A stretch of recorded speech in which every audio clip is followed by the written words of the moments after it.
recording of this classes? Hi, yes, there is. My director is putting it up on our website, so you'll be able to look at it up all the way up until December 31st. Wow, cool. Do you So have I don't have it, it's not up today. Otherwise, he would have let me know.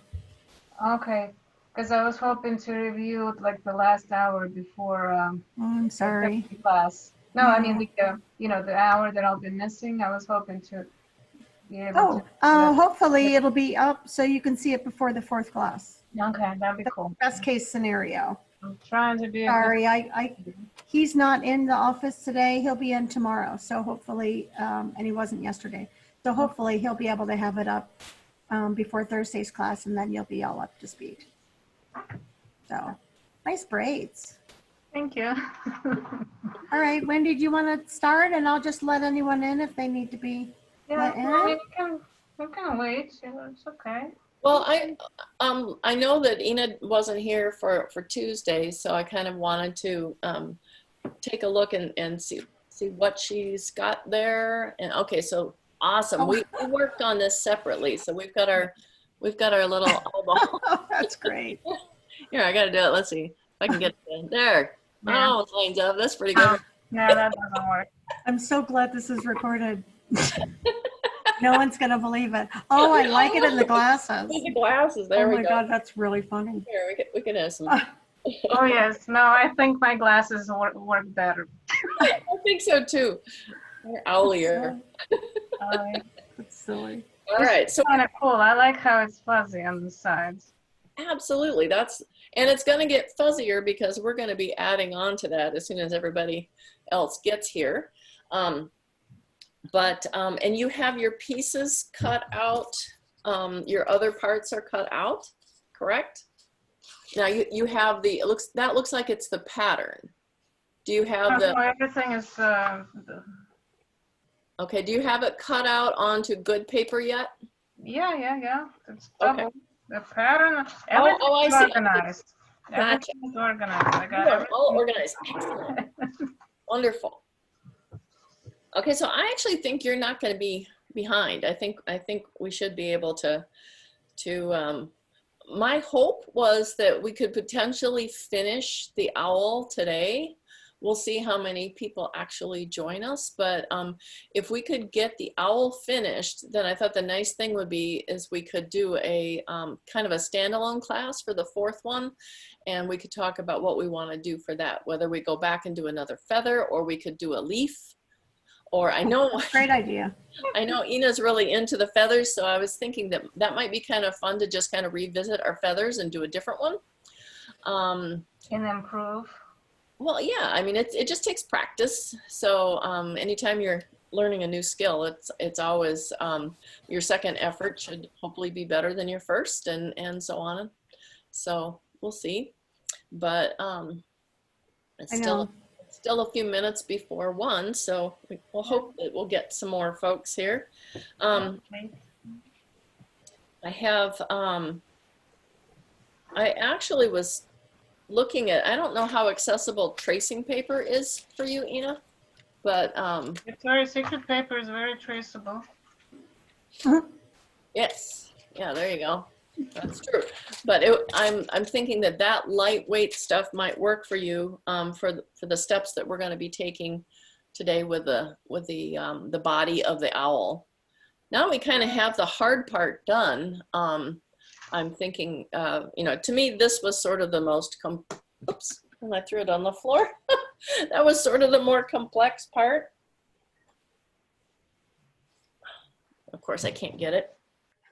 Oh, I have to get off the chair. I need my go-go gadget arms.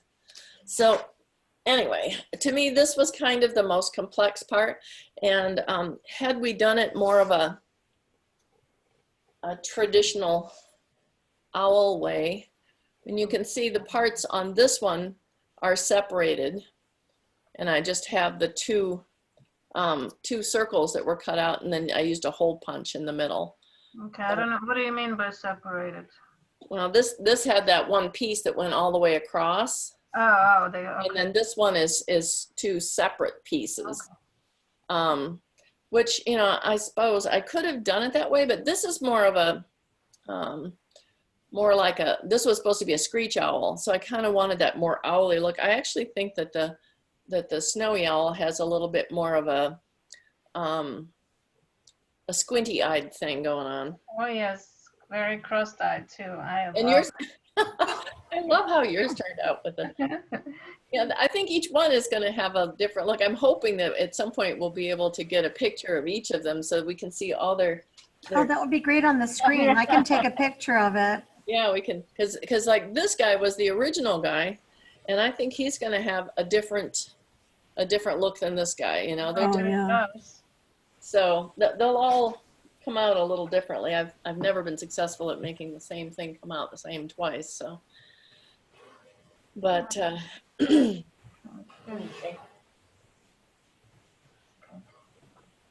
Okay, well, it's 2 after, Wendy. I think you can start and I'll let anyone in or. well, you're should I switch it over so that you're the host? Because I don't think you're going to see people wanting in, are you? Will you be lost from the main screen if you do that?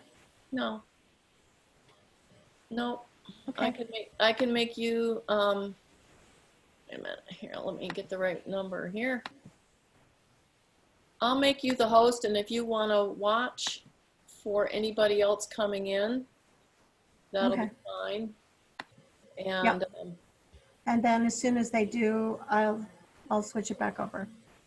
yeah, that's fine. I mean, Okay. at this point, it doesn't really matter unless, I mean, it's pretty easy when it's just the 3 of us anyway. Mm-hmm. Agreed. So, but we'll go ahead and we'll get this done, and then we can we'll have it recorded for those that missed today. So that'll be all right. Essentially, what I have, I'm going to switch my cameras here. I have my, and I'm just gonna, there we go. Okay, so I have the parts that we are going to be cutting out today, which are the page that says fluffy parts. And I wanted to show that those parts, you can cut out the pattern piece with the with scissors, and then if you take the your lightweight piece and kind of just use this as a guide for how you want it to be, and then tear it. And I'm using the tissue, or the tracing paper, which is similar to a tissue paper for this, because I know that's one of the things that Ina has.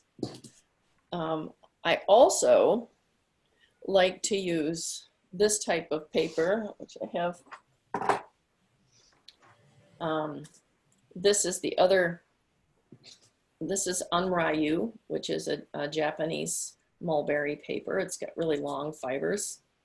And you can see I don't really care if it's perfect or not, because I'm going to be pulling and tearing on that when it's on the bird's eye as well. But that is what's going to go right there.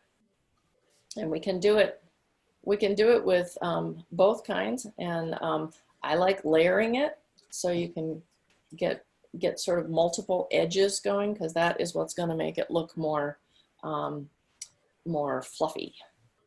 So at this point, let's go ahead and cut out the rest. Ina, you're probably ahead of me, and I'm guessing you've already got these cut out.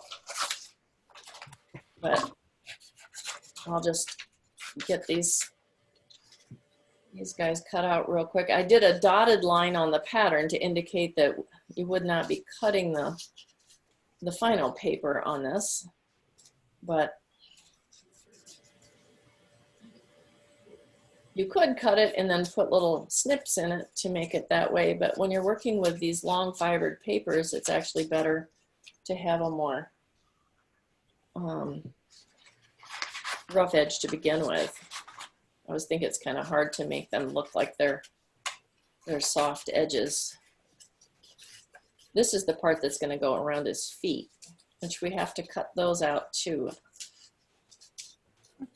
I've been trying really hard not to lose that pattern piece, which is sitting right here, because that's for his talons. So we have all of the pattern pieces for the face. And I'm going to have, for the fluffy parts, this will be down on his, let me show you on here. So that's going to be around his feet. That's the fluffy part going to be on his breast.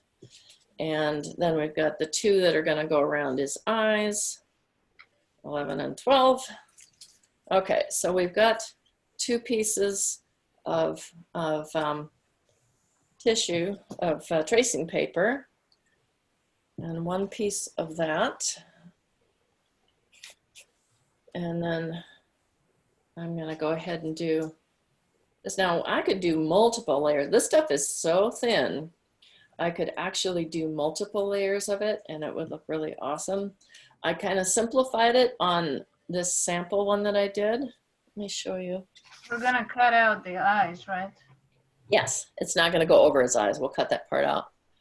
I only did, I think, one layer. That's just one layer of this paper. So that's on top of there. So you can still kind of see the lines that we incised into the main piece of the eye that are like that. But we can certainly do more than that if we want to. So there's those. And then this one we'll put, make sure I got all my parts in place there. They're sticking to me. Okay, and then this one is same thing. Just kind of roughly pull it out. And I think particularly the breast part could have extra layers. So we might want to consider going back and doing a few more layers of that. I love working with these long fibered papers. And I have this one, which I got from, I think I got this one from Jerry's Artorama. And when I first got it, I thought, oh my gosh, that's way too much. But it's actually turned out to be pretty handy. So I might even do one of these with this paper. And this is a little bit more difficult because it's got these crazy long fibers. But, and you can see, I mean, I can't even, this is so tough, I can hardly even tear through that. That owl is going to need a haircut. Yeah, that owl is, this is going to be a very fuzzy owl. I'm kind of off-roading on him here, but I like having those pieces kind of sticking out, breaking up the edge so that it doesn't look quite so cut out. Agreed. So It's a lot more organic. kind of like when you're doing a painting, right, Nancy? Yeah, absolutely. You try to do soft edges and hard edges and vary that up. Yeah. Nancy's an acrylic painter. Oh. Only because I have occupational asthma. Otherwise, I have occupational asthma, so I had to switch. you still prefer oil? Oh, it's been too long. It's, I've moved on. Certainly I can't do it, so I've moved on. It is less stinky. We'll give it that. Woo, it sure is. All right. So, so I'm going to put my parts on here because I like when I'm working in. If I'm doing a crow, I have a white tray that I use. If I'm doing a raven or a crow or something that I need to keep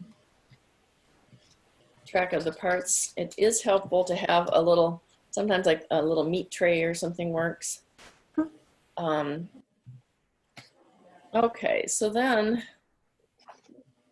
I guess that's the problem. I would love to work outdoors, but I got to tell you, I can't do this outside at all because I end up with things blowing all over the place. So, all right. So there are the basic parts that we've got to work with there, and just kind of keep track of them. so that they don't run off. I'm gonna set them up there, and then because we've been talking about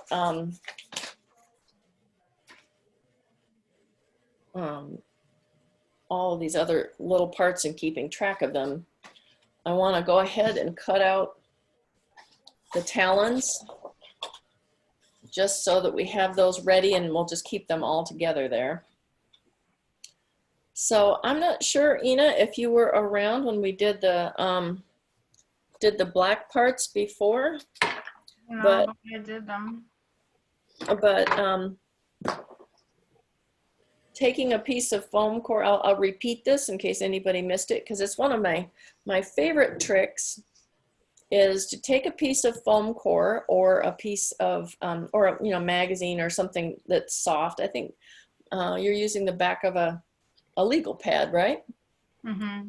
And put your part that you're wanting to trace out on that. I sometimes use a white pencil, a white charcoal pencil, but I have found that this, by just embossing on it with an embossing tool or a dead pen or whatever you're using for that tool, can give you a very nice line to follow. It just kind of burnishes down the line and changes it so that you can see it. It will not show up real well on the camera, which is wanting to disconnect, but it looks like it came back. No, you can see. Yeah, it's okay. It's pretty visible. Yeah. So Much better visible than my pencil.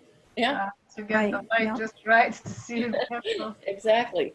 But I find that is nice, because then you don't end up with lines that you have, because sometimes when I'm doing a paper sculpture, I'll have a piece that I think is going to be like this, and I'll have got pencil lines on it, or like white charcoal lines on it, and then I'll decide on a whim that I want to twist part of it or something, but then I'm limited because I don't want those pencil lines to show, and they're very hard to erase. Mm-hmm.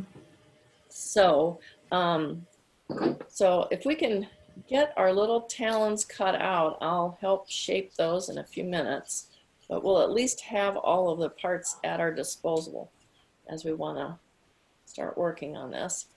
And this piece is very loose. A lot of it is actually going to be underneath the fluff. It's just going to be the little claws peeking out. So it's not really going to show that much. Good, because that was a little challenging cutting I know. out. It kind of looks like an anteater, doesn't it? Yep. So yeah, sometimes when I'm making the pattern pieces for myself, I'm extremely loose with them, because I know that they're going to get tweaked a lot in the shaping process. Oh, no, it's a dinosaur. Yes. Paperosaurus something, right? Yes, yes. Okay, so I'm just going to put my piece here with the rest of them so that we can keep track of it. And now we're going to move on to shaping the other parts that we had cut out. So I have part number 1, which is the background piece here. That's the one that I want to have a nice edge on, and I talked about this when we did the feathers, and I talked about it a little bit in regards to this bird as well. Are you doing the thing like you did for the eye? Yep, we did it on the eye, and we did it around the feathers. I'm going to show it to you here on this. I like leaving these little bits hanging like that, because it just gives it a little bit of a sense that it's not just a cutout. This side I did kind of just wavy, but I actually like this side better. And we're going to go all the way around. We don't have to do the bottom part, because that's sort of what he's perched on. It's not really part of the bird. So I think if we just get that little kink in there, and you have to kind of figure that it kind of depends on which direction you're doing it. You can flip it over and flip it over. You know, you have to kind of experiment as to how you're going to get that you want, that texture that you want. And I try to do it at a little bit of an angle. I try not to go into it like this so much, because I think it's better to actually have a little bit more angle to it. And that will give that background piece less of a feeling of just being a cutout piece of paper. Because this isn't gonna get a lot of shaping. This is just gonna be kind of holding everything together. Sometimes I put a little bit more shaping into the background part of it, but on this one, I'm gonna be using the pieces that sit on top of it to create more of the depth.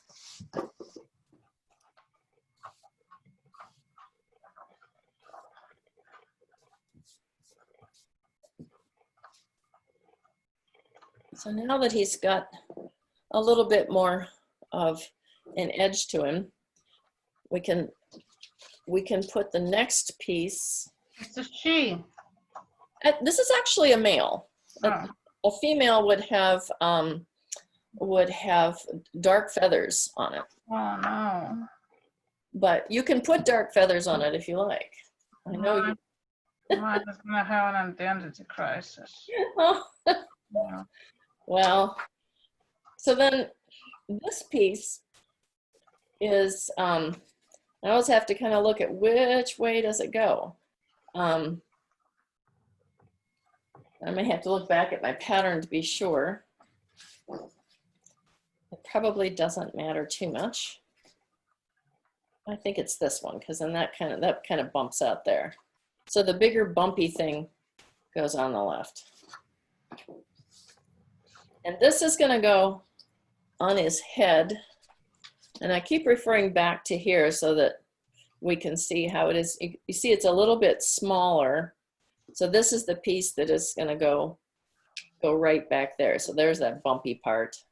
Now, when I made this one, I did not do the little rough edge on there. And so you have this hard line right there, which I don't like.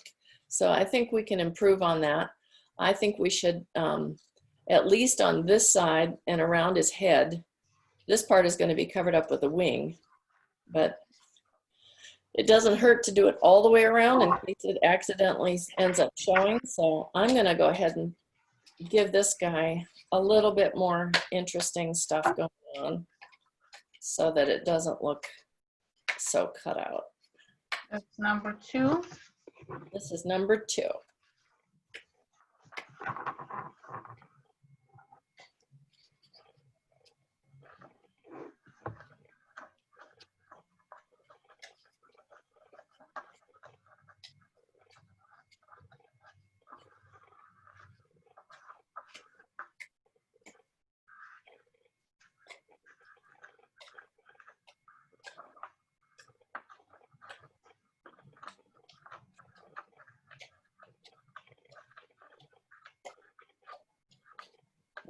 Okay, so this one is going to get a little bit more shape to it. There also, it doesn't really show at the bottom either. It's all hidden back there. So you don't really have to worry too much about any of that part because it's going to totally get covered up by the next piece. So that'll go on there. And now it looks a lot fuzzier than the first time I did this. And then the third piece is the breast piece.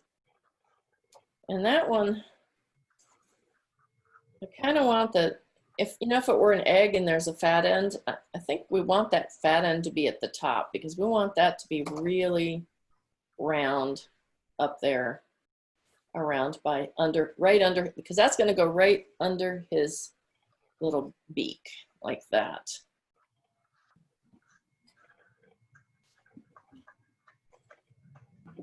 So On this piece, let's take a look at the original again. On this piece, we're not really needing to do that edge on it because we're actually going to put a little different, we're going to use a little different technique on this. This piece is going to have a folded edge because that's part of what's giving us the depth. And I don't know how well you can see that, but this is actually poofed up a bit so that it has a little bit of dimension there. We've got the dimension coming from his face here, and then this coming up through here. And those are the things that make these sculptures have more of a sculptural quality, because even though they're very narrow, I mean, this is only just maybe a 1/4 inch to a 1/2 inch in depth. Behind the glass, it will definitely give it a more three-dimensional feel to it. So you're taking an object that is very round, an owl, and flattening it out, but still kind of doing a bas relief thing with it. So if you take that third piece, which is the breast, and then seem to have lost my black one, so I'll have to use the white one. This is the foam core. What we're going to want to do is go on the back side of it. I can tell which is the back side because I still have some residual pencil lines on it, but it's not real critical which side it is because it's almost symmetrical. And then do about maybe maybe a quarter of an inch in. We're gonna put some lines with your dead pen or the embossing tool, and that will give us. Where do the lines go? Well, what we want to do is make it so this will bend right here. So to do that, go in about a 1/4 of an inch and just bend that in. This is the part that really makes the paper look like more than just paper. So you just trace the edge just a little further in. Right, yeah, you're just going parallel to the edge. Okay. And almost like if you were sewing, it would be like a seam allowance. Oh, that doesn't help. Well, I don't know any crocheting terms. But anyway, so then if you take the side of your pen or whatever tool you're using and kind of just use that to fold it down in there. Another tool that that people often use is a bone folder. This is not my favorite one, but you can use whatever you like to get that. You could probably even just do it with your fingernails in a pinch. But that's gonna give, I'll do it around with a fingernail and see. And it doesn't have to be perfectly even or whatever, but because what you're trying to do is just give it some dimension like that.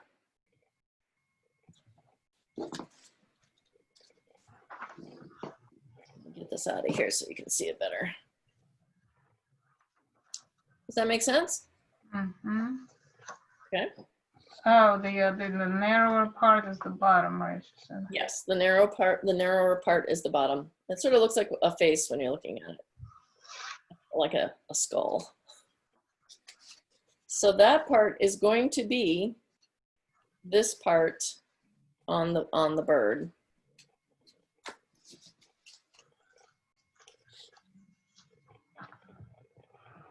And using the same, oh, here it is. Here's my black one. This will be easier for you guys to see.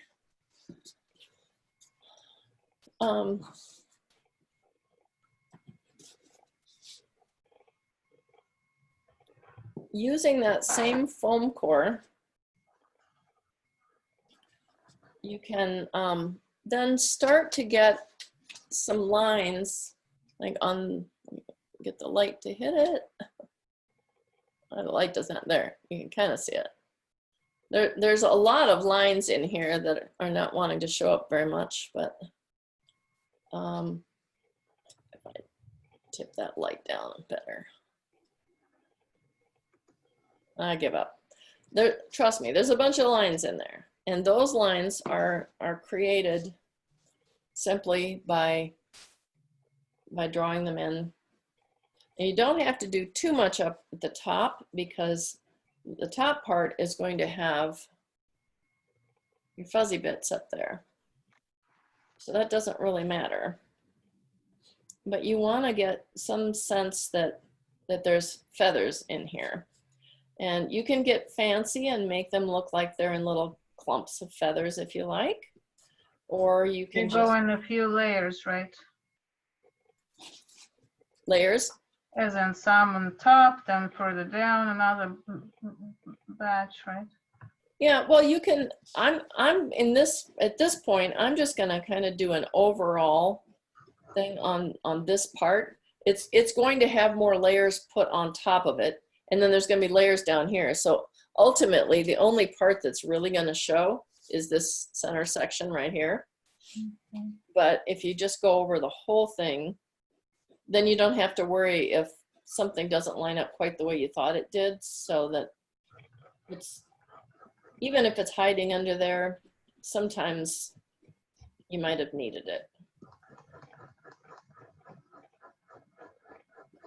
Now, if you wanted to make this into a female snowy owl, this would be the part where you might want to put in some, either some dark colored paper, or you might want a charcoal in the feather patterns. They have, females have very complex, females and immature males also have very, very complex patterns on there, which is why I wanted to do a male, because I wanted to do something totally white.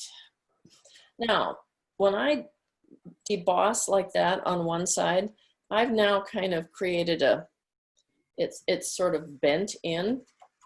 So a lot of times I come back out on the opposite side and kind of smush it back so that it's to the front again. Because I want this to have more of an oval, of a convex feeling to it. So that gets that breast part partially done. And so we're gonna have, that's with the edges done and the texturing done on that, that piece is almost done. So we can move back to number 2. And this one, are you caught up to me, Ina?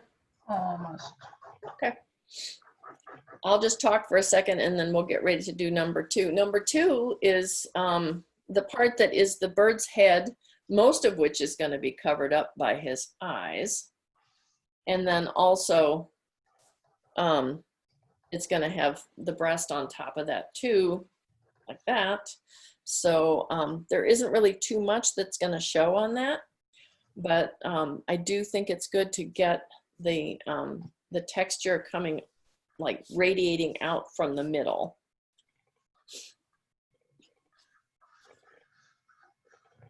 So I'm gonna give him sort of a little bit of shape there, and you'll notice when I put this together, if I can make this, there's actually a little piece of foam core in there behind his head that is sticking that part of it up proud of the background part. Because if it's just sticking straight on there like that, it doesn't have near as much interest as if there's a little bit of break visually there. It causes some shadowing and makes some more of the shape. So now on the part that is his head, and we've got our nice little edge on there so he looks fuzzy. The snowman. Sorry? A snowman. It's not what? It's a snowman. It's a snowman, yes. I thought you said it's not a man, and I thought, are we going to argue about the gender some more?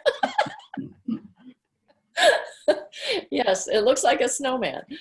And we're going to make it a hairy snowman because we're going to just go, it doesn't matter because this is going to be, the whole center of this is going to be covered up by this, right?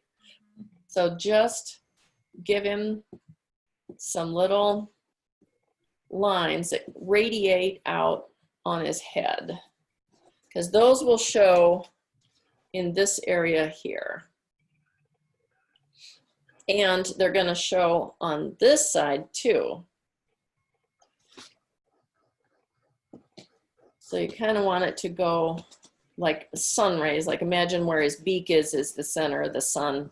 And you can kind of go, it's nice to put a little bit of curve into it so it's not too straight, but you want it to have a little sense of like that's the top of his fuzzy little head.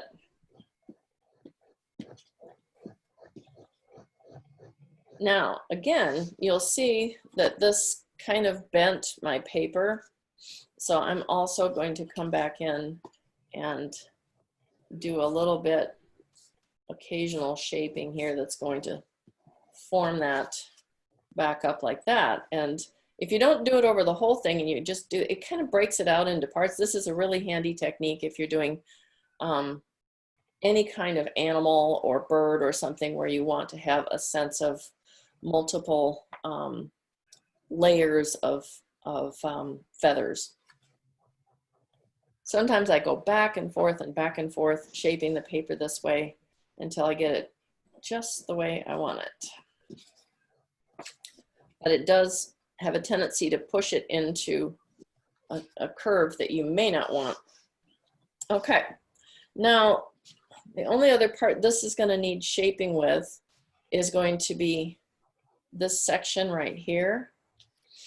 So I'm going to put a little kind of curve into mine going into what is going to be his neck that will show. And if you get it assembled and that part sticks out and doesn't have anything on it, it's harder to add those in later. So it's kind of good to be aware of where it's going to show. We've got the advantage today of having a completed piece to look at. Sometimes when I'm doing this, I don't know exactly where it's going to land. And so it's always better to put more texture in there and not need it than have it not be textured at all. And then I kind of like having a few little kinks in there, little nicks into that feather part to give it a little bit more interest on this edge here. Cutting off the square edges because the square edges don't help us. They look like cut paper when they're square. So try and keep those cut as fine as we can.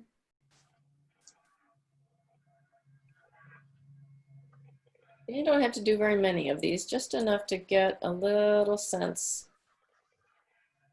of some feathers sticking there. Okay, so there is what that should look like. Or I should say, there is what mine looks like. Your mileage may vary because they're all going to look different. Mm-hmm. So now, ultimately, we're going to have this piece in here. And then this is going to be assembled on here. And we have two more parts that I wanted to get done today, which are these feather parts. So, or wing parts, excuse me. So, Ina, where are you? Are you caught up with me on the snowman shape? Yes. Okay. So let's go ahead and get his wings formed, and then we can go back to we can either, at that point, we can either, if we have time, we can go back and get the eyes, finish assembling the eyes, or we can start working on the body in terms of gluing that up. So we have two parts to these wings. One is the back part. That was the piece that in the pattern looked like this, where I had asked for the piece to be cut a little bit wider so that we had some room to tuck, because we're going to tuck this this further back piece behind the perch, and it's also going to go behind that other feather. So this is really just creating this little feather piece here. So this is going to be like doing a couple of miniature feathers right next to each other. So the same techniques that we learned in just doing the plain feather are going to apply here. So we can get our little kinks on the, and this is piece number 5, the one that just looks like flat nothing right now, but we're going to make it look like the back of a wing. So we're going to get our little kinky edges on there. Don't have to go all the way up, because like I said, that part back in there is going to be hidden. And then I think the other side is going to show a little bit. According to this, it looks like part of it does show. So I'm going to, instead of doing the same kinky motions that or nicking motions that I did on that, I am going to just do a real fine scissor cut on the edge of that, just on the very edge, to give it some feather feeling to it. Don't go in too far, like maybe a 1/16 of an inch at the most, just to kind of give you a little fluffiness there. These are very fluffy birds.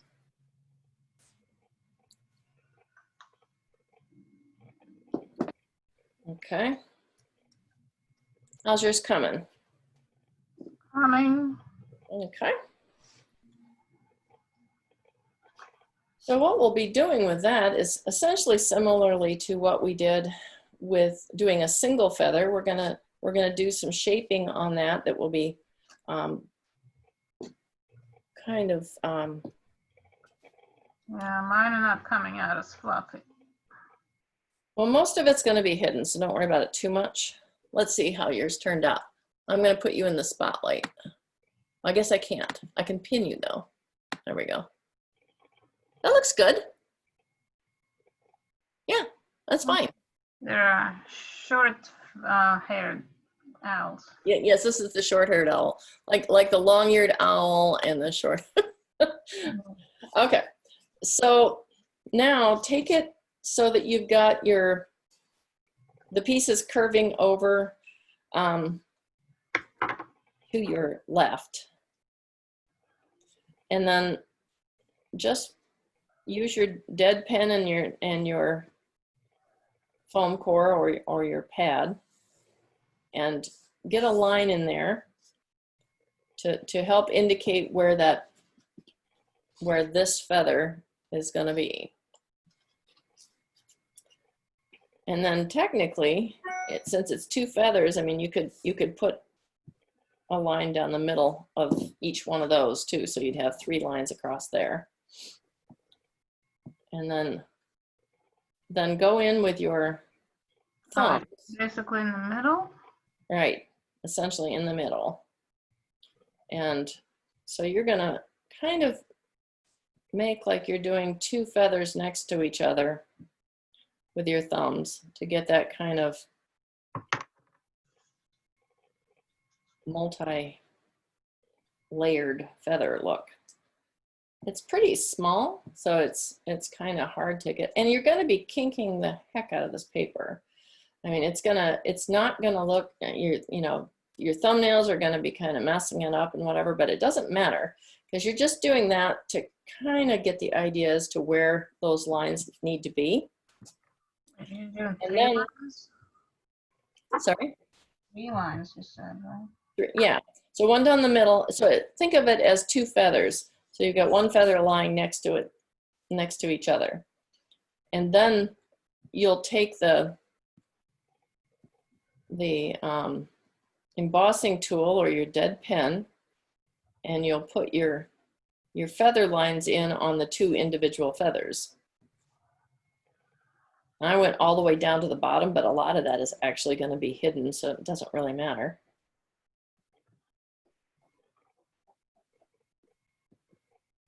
Which way are they looking? They're looking down, right?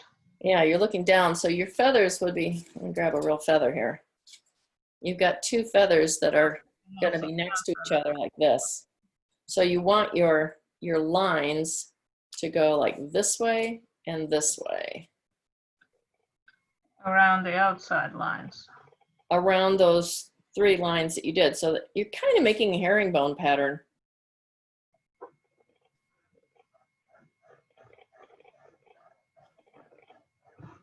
So I guess this would work for making fish too. We're doing a skeleton. So what I'm ending up with looks something like that. And that will be hiding back behind there as that piece to create the sense that there is more of the owl wing going on there. You're really only seeing that little bit of it.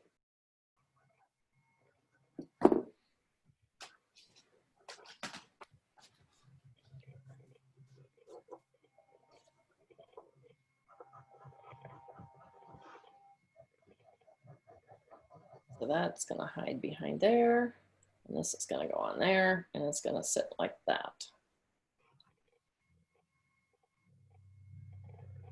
My light is very flat today. I moved my lights because I was doing my Monday video, and I don't think I got them back in exactly the right spot. It seems harder to make things look right. Okay. So then once that part is done, we'll have the top of the wing. And I'm trying to decide. Part of me, when I did this, I did it all in one piece.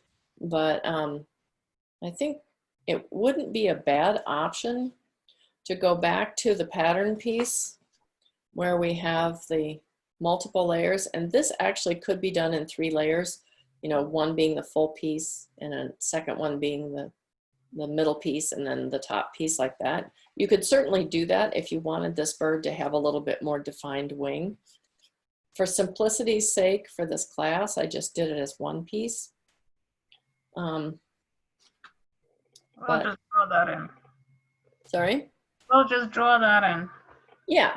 I think just drawing it in is going to be fine. So if you do want to go back to, I think the pattern piece would probably be helpful. Actually, the pattern piece does.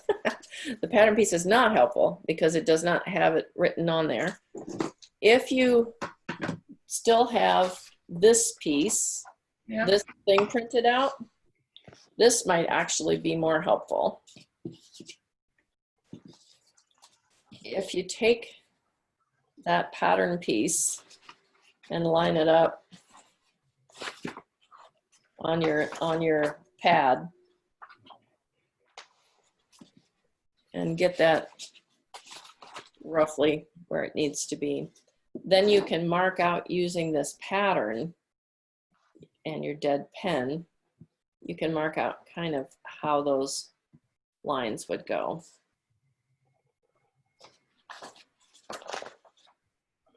Of course, somebody had to draw this all for us to begin with. Well, somebody did.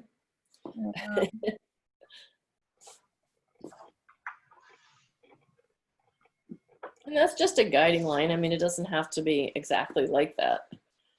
And you've got essentially 3 feathers that are hanging down off the cap of this bird, and then there's a bunch of sort of undistinguished feathers here and then here. So wherever you've done your little loop-de-loop things, you can assume that's a feather. So you can make a little center rib to that feather on each one of those. And you can do something kind of similar here. If you're making a bird and you want it to be absolutely perfect, you're going to want to count out the number of feathers that are actually on those birds and do it like that. But our little snowy owl is a little bit more fanciful, I guess, a little bit less exacting, a little bit more artistic license. So once lines don't go, those go in the middle or into the top of the loop. well, that the lines will just go up underneath the. Imagine that it's this. This is on top of this one and on top of that one. So bring that a little bit to the light again. okay. Yeah. I can't tell whether you can. Yes, now we can see. There, you can see it better. It's, you know, it's backwards for me, so it always, it's like working in a mirror. Yep. So you can do the same thing with that. You can take your lines that you just marked in there and give them a little treatment with the barbs so that it looks more feathery. And notice I didn't put any kinks around this one. Mm-hmm. And I did do them here. So we're gonna have to go back and do that part. I should have done that first. But then also, I really tried to make these here look pretty feathery. And here, it was kind of more just embossments, but these have some cuts in there. So, since I've already started doing this part, I think I'll just go ahead and finish it. But I do think it's going to want to have, particularly since this is the top layer that we're going to be seeing, we want to make sure that it has some softened edges on it. We don't want the edges to look too cut out, because that's really what makes the difference. I think once you start shaping the paper and getting those softer edges on it, it takes it from being just a cut out piece of paper to being a little bit more artistic.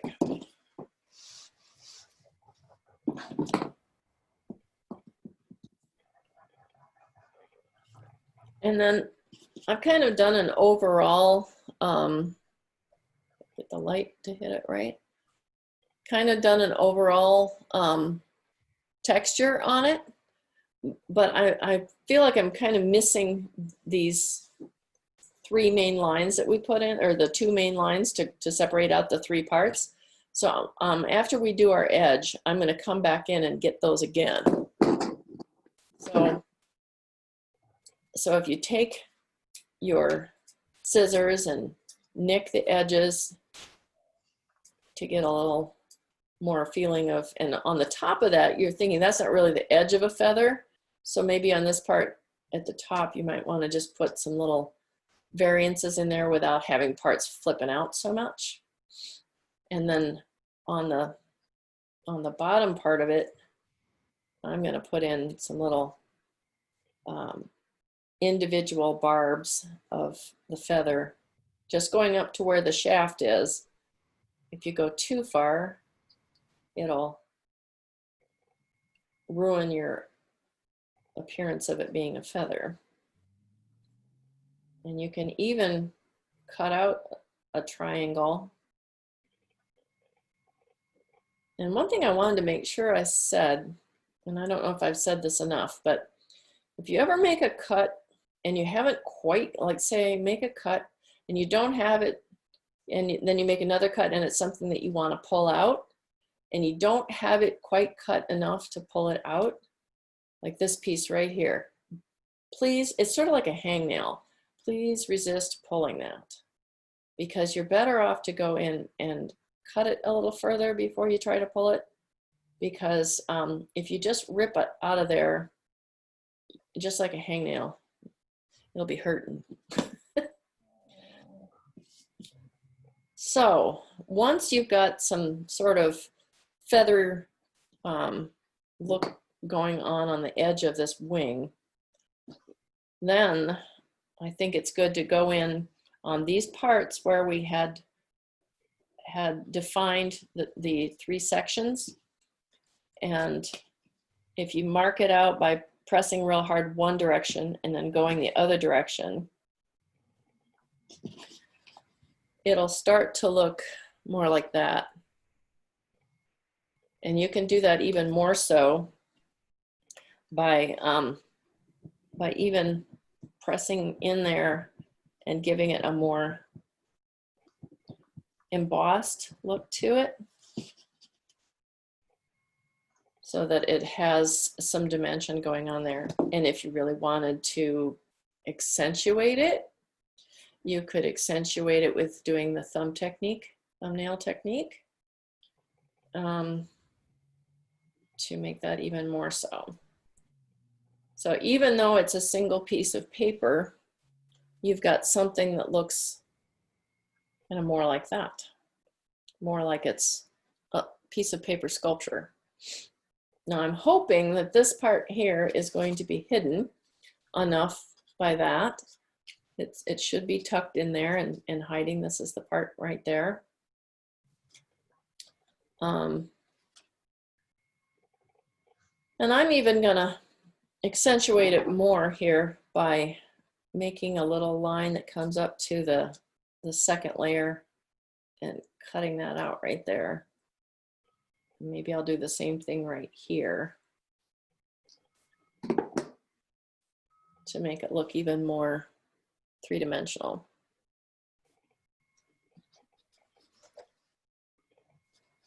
Okay, so I know that you have to go, Ina, in about 5 minutes, right? Yep. So I'm trying to figure out what's going to be the best. Well, you continue the class so that then everybody can watch the recording. You ignore what I'm doing. Right, I know, but I'm just trying to figure out, I want to make sure that I leave you in a good spot. I'll be good. I'll watch the rest of it. All right. Well, I will, I guess I'll just do the rest of it as a demonstration. Yes, let me show you my feather. I'm kind of happy with it. Let me see. I'm gonna pin you here so that you come to the top. Let's see. That is looking good. Yes. Excellent. Not very hairy, but. Well, you know, the other thing we can do about the hairiness aspects of it is that if you wanted to, you could take some lighter weight paper. I know you've ordered some paper from Jerry's, so maybe, or from Dick Blick. Mm-hmm. So maybe, you know, if you wanted to add some fuzz onto that, you could do that to make it look a little fuzzier. So, or you can come in and add a little bit more edge to it. You just kind of have to experiment with that a little bit to figure out. Yeah, I guess it depends on what kind of paper you're cutting too here. Right, right. What are you using right now? Is that the sketchbook paper? Yeah. Yeah.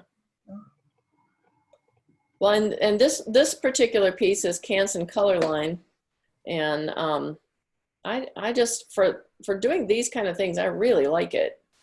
It definitely has an ability to be very manipulated, particularly when you're doing stuff like what we're doing today.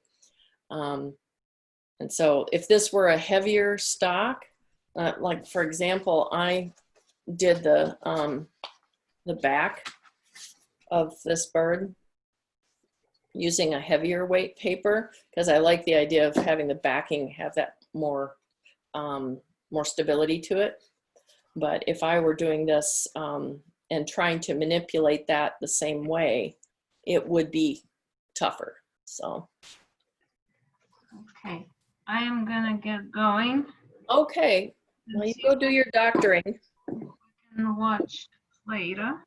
Okay, my plan is to, in the next hour, finish working on this bird, and or I'll see how far I get, and then hopefully I'll get it to a point where people can catch up with it, and on the video, on the recording, and then I think maybe it would be a good idea for Thursday to just go ahead and do kind of a standalone class, so that the people that haven't gotten caught up, oh,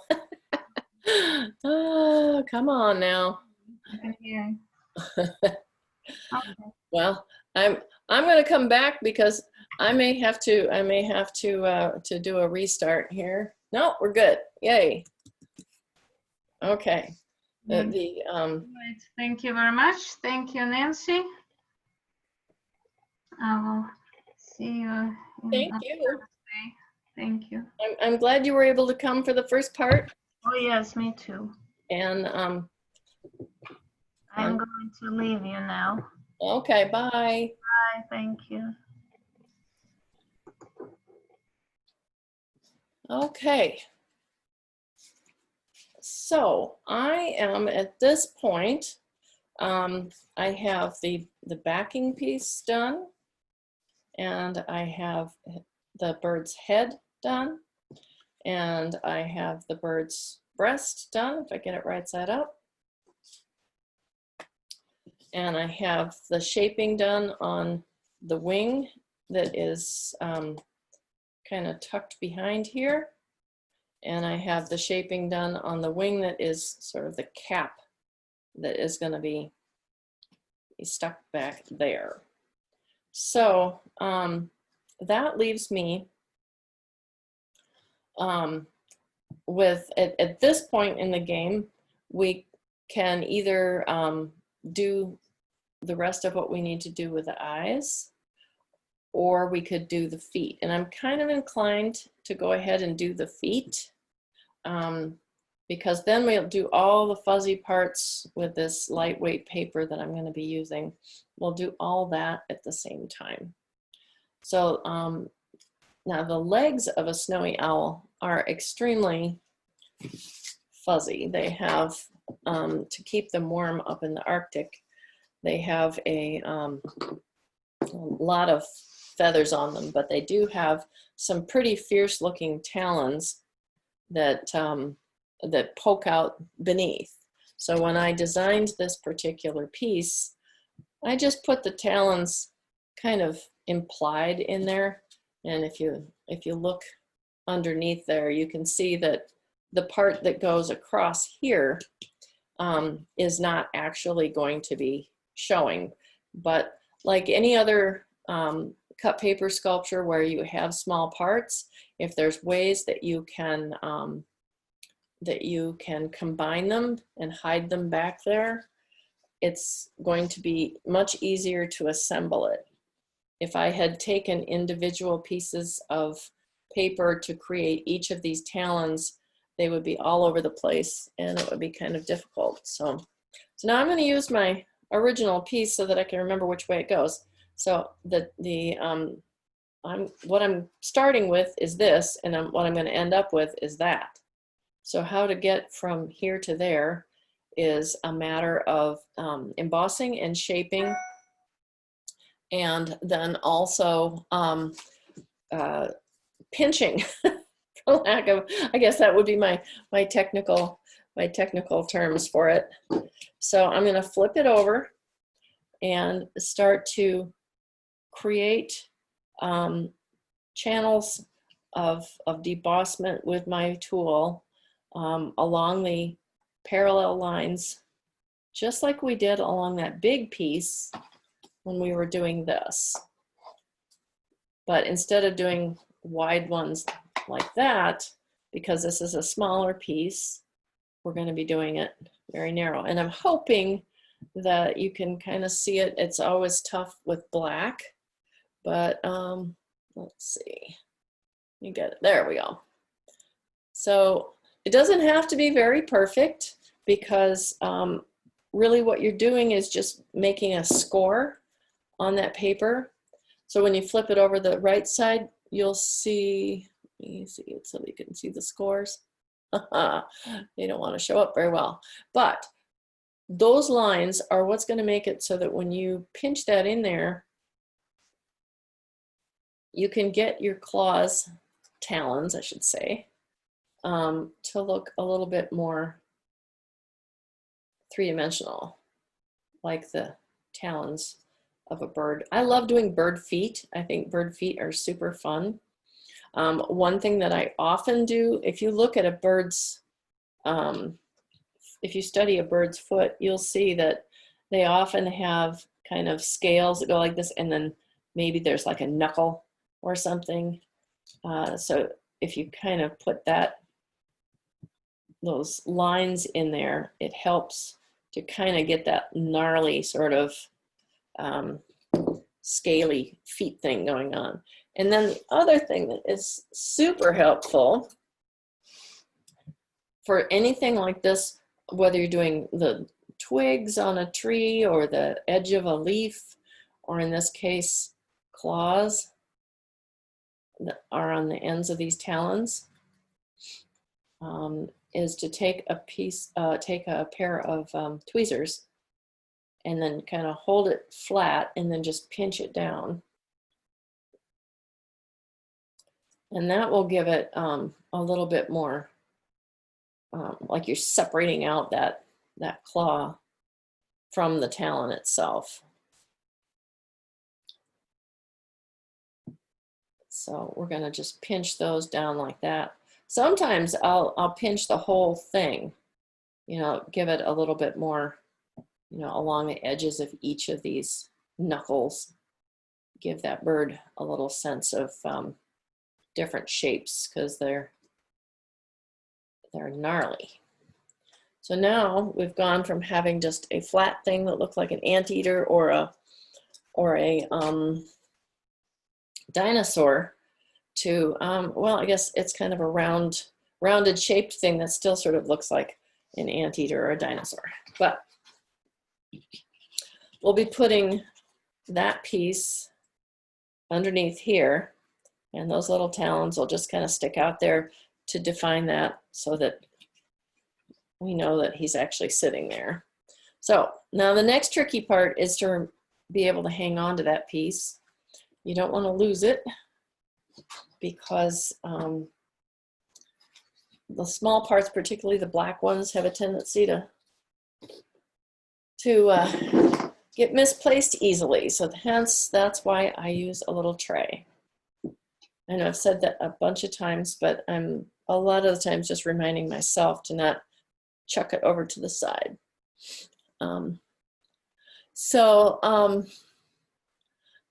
Anyway, we have now got these pieces.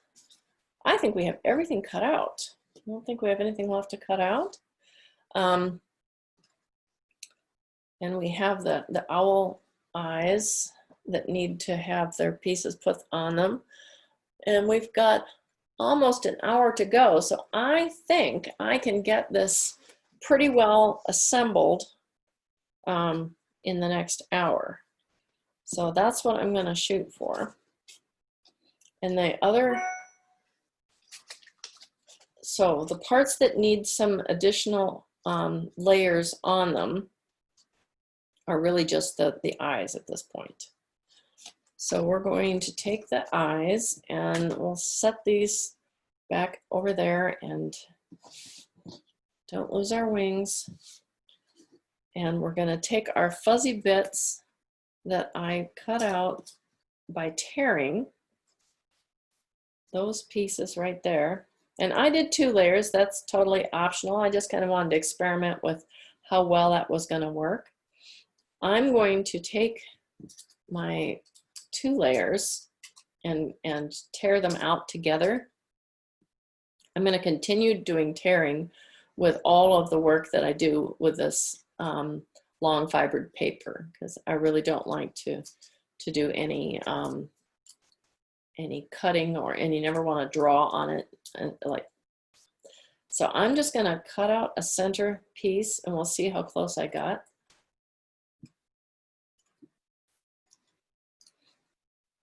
It's a little bit too small.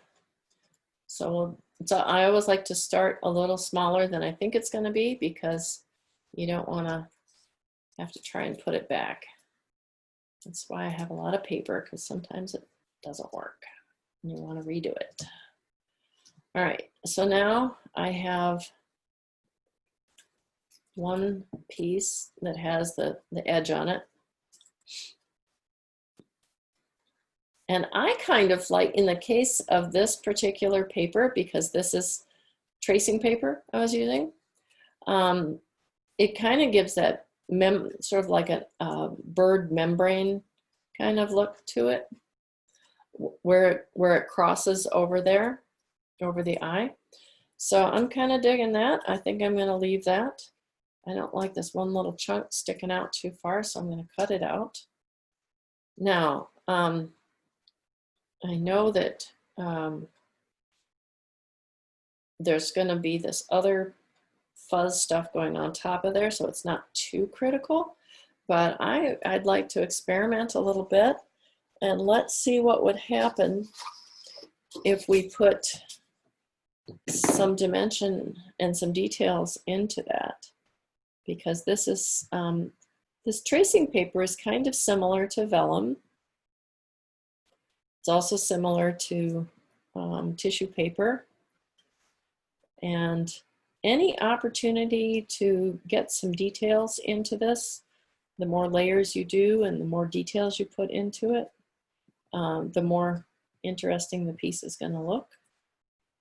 So I'm going to put a few of those around there like that, and then I think that's gonna look okay on there to give him a little extra something. And then this piece is going to go on top of that. Now, another way to look at that is to say, well, do you like it like that? Or do you maybe want to put your really fuzzy piece on there? That's another option, is to put your fuzzier unryu paper. Sorry about my lack of technical terms here, fuzzy and whatnot, but it describes it. You could put that on there, and then you could put this on top of that too. Would be another way to go. I kind of like it like that. So I think I'm going to do it that way, but it's up to you. You can do yours however you like, or you can just do a single layer. That's an option too.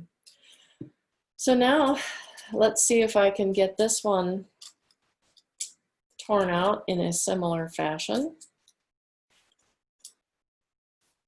Try and get it approximately the same size as I did the other one, but it's not real critical.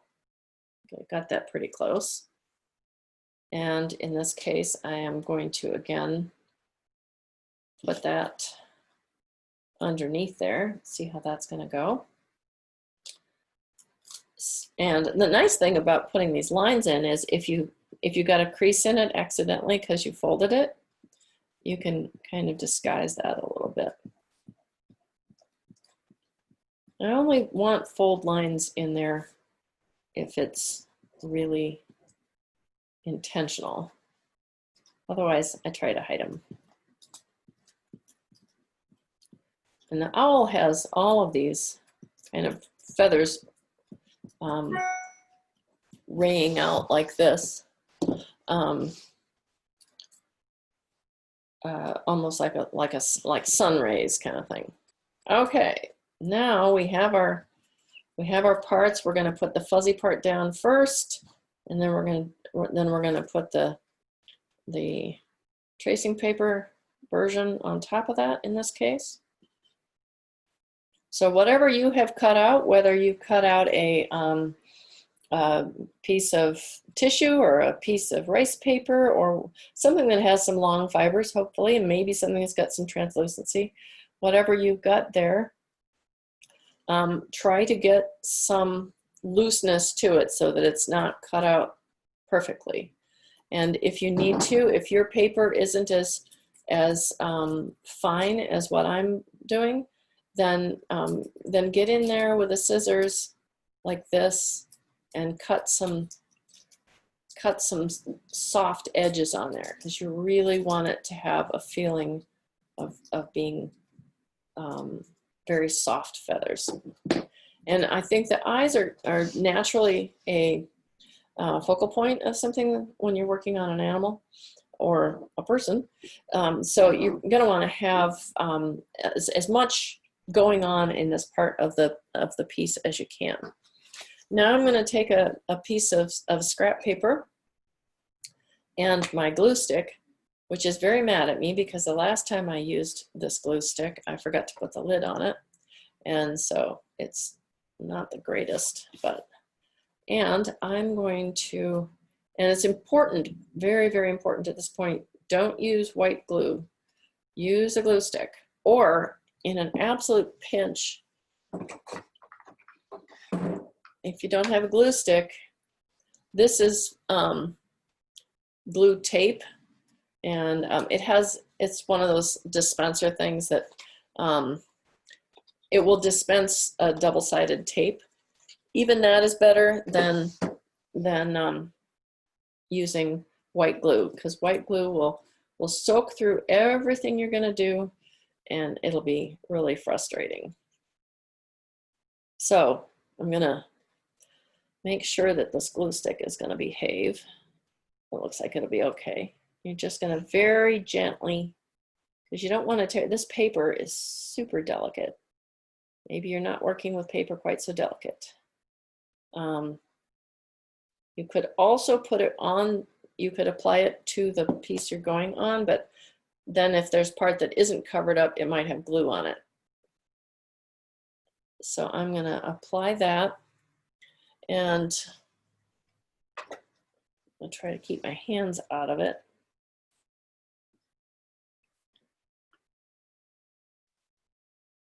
There you go. So now one side of his eye is fuzzed out. And you can see I pretty much covered up the texture that was under there, but I do think it still somewhat shows. And I love the fact that the long fibers are coming out beyond the edge of the heavier weight paper circle. To me, that's kind of the fun part of it, and what will make it seem more interesting to look at. Now this one, trying to decide which way I want to do it.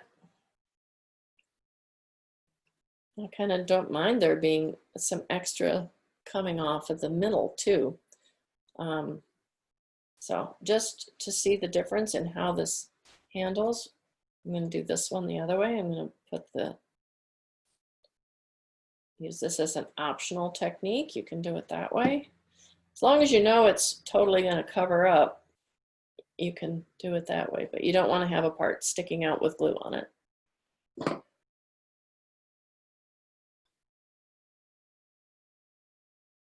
Okay.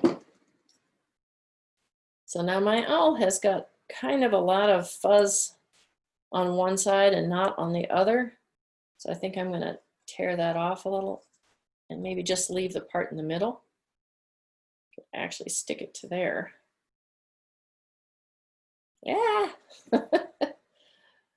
All right, so I'm gonna make both sides of that stick. Okay, so now you have this sticky thing, and I'm gonna be putting this other layer on top of there like that. With the tracing paper, which I'm kind of using as a substitute for vellum. I do use vellum a lot, and I like the way it feels, and I like the translucency of it, but it's very brittle to work with, as is this tracing paper.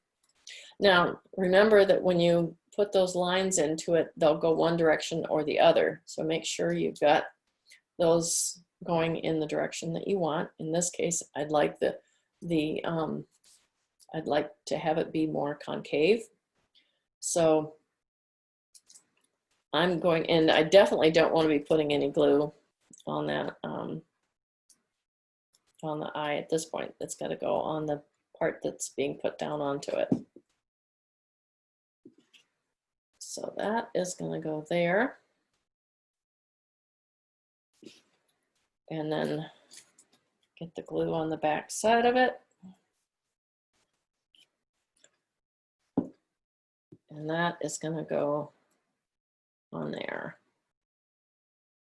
I have a little piece of glue fuzz that's wanting to be in there, which I want to get rid of. Okay.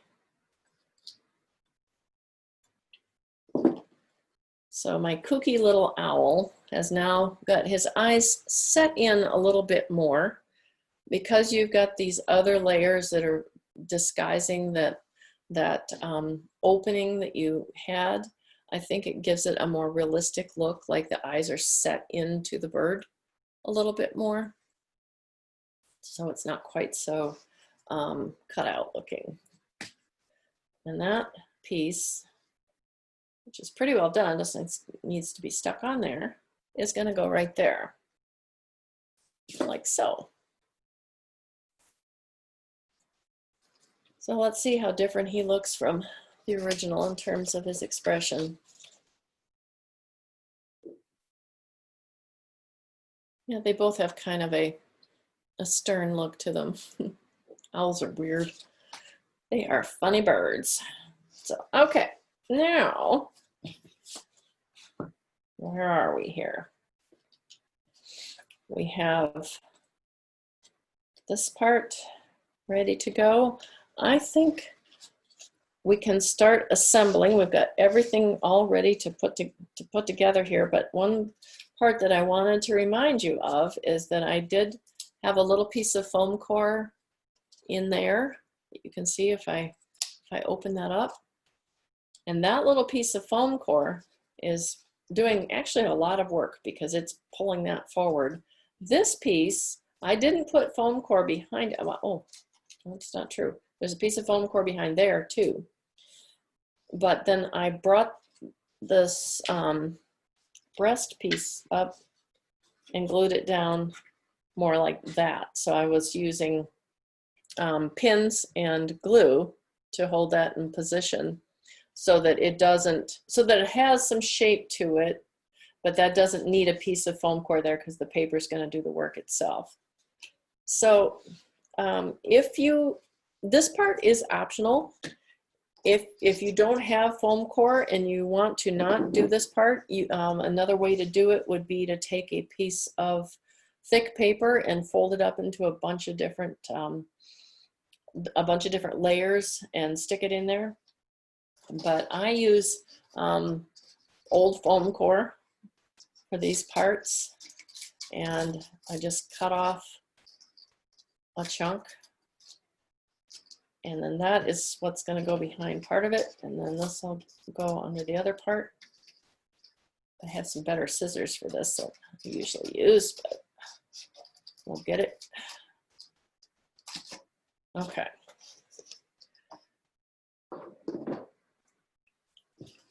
And I think because this is going to be a pretty big glue up at this point, I'm going to get out my pins. I'm going to be using some pins to do this. Sometimes I have a little bean bag that I use, and I will have that bean bag work as a weight for the glue while you're waiting for the glue to dry. Like right now, I'm going to put my lid on this because I forgot that before. The glue stick takes, I don't know, maybe 5-10 minutes to dry. It doesn't take a long time. But when you start working with a white glue, like tacky glue, you'll find that it takes quite a bit longer to dry. And so you want to hold it down somehow so that it won't slip. I usually try to find a spot on the piece that I'm making where the pins won't show, because once you punch a hole into the paper, you know, like that, it's going to be visible. So you don't want to have there be holes where you don't want them. So there's usually a spot where you can pin it up and not worry about it wrecking your design afterwards. So I'm going to have got these two pieces. One I'm going to put underneath the breast like that to stick that forward, and one I'm going to put beneath the head. So there'll be a piece there, and then there's going to be a piece here, and that's gonna make the and then this is going to bend like that. So that's going to make the shape and the depth and dimension that we want. And you'll notice that I've used two different colors of paper. That was a little bit intentional because I wanted you guys to be able to discern between the two pieces of paper when you're looking at this. But I don't mind there being multiple colors. If you have a black bird, having many, many different shades of black is much easier than not having it be all the same. If the same thing goes with a white bird, if you have some variety in there, it can help create some of that dimension you're looking for. Now that said, I might probably want to put the darker color behind, but we're going to have another layer on top of that yet, and then there's going to be some of these fuzzy bits here.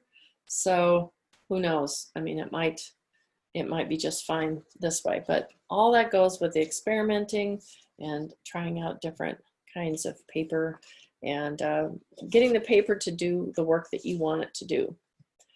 So I'm thinking, in looking at this, that I want to put the head up like that, and I'm going to let this part be down, and then I'm going to have this part be up. So there's going to be a piece of foam core as a spacer. There's going to be the head piece. Then there's going to be another piece of foam core as a spacer, and that's going to go underneath the breast. Now sometimes you might want to see how it's going to work for you. You might want to make a curve into that to make sure that if you press it down, you don't get some weird point. But most of the time, I mean, I didn't even really remember that I had put that in there. I can only tell it's there because I can feel it. So your spacers like that really shouldn't be that visible. So I'm going to, now that I've got all those parts, I'm going to go ahead and glue them up. Normally I would do this on a piece of paper, not on my foam core, because I don't like getting the glue on my foam core. But because I'm showing you guys this, I want it to be more visible. So we'll keep it on the black, and I'll just try not to be too messy.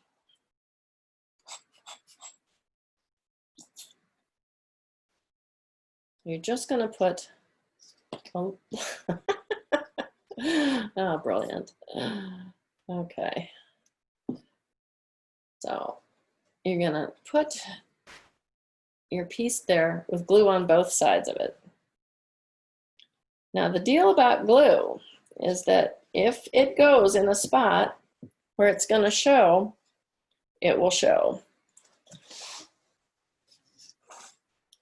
So you're going to have to be careful to not get it on the upper layers. Fortunately, that's on the back layer, so it won't matter. Now I'm going to put this guy here, and I'm going to refer back to this so that we get something that looks somewhat similar.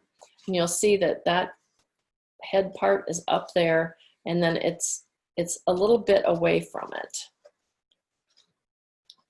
It doesn't have, so there's kind of a little edge that sticks out from the main piece. Okay. And now this is not going to show at all because it's going to have the eyes on there. So I'm just going to go ahead and stick a pin in there to hold all those layers together.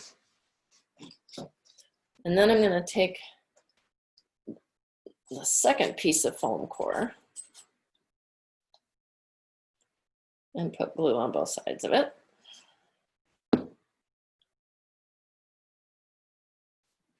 And make sure that that body is lined up the way you want it to. And that's going to go down about the middle. I mean, you don't want to be too high up because remember, we got to have room for this guy in here. So get that lined up about maybe like a third of the way from the top. And then remembering that this piece is going to have the bent edges on it, and then this part is going to bend down like that. And this part is going to be completely covered with other paper. So now, bearing in mind where his little head, where his little eyes are going to go, you can put that piece in here.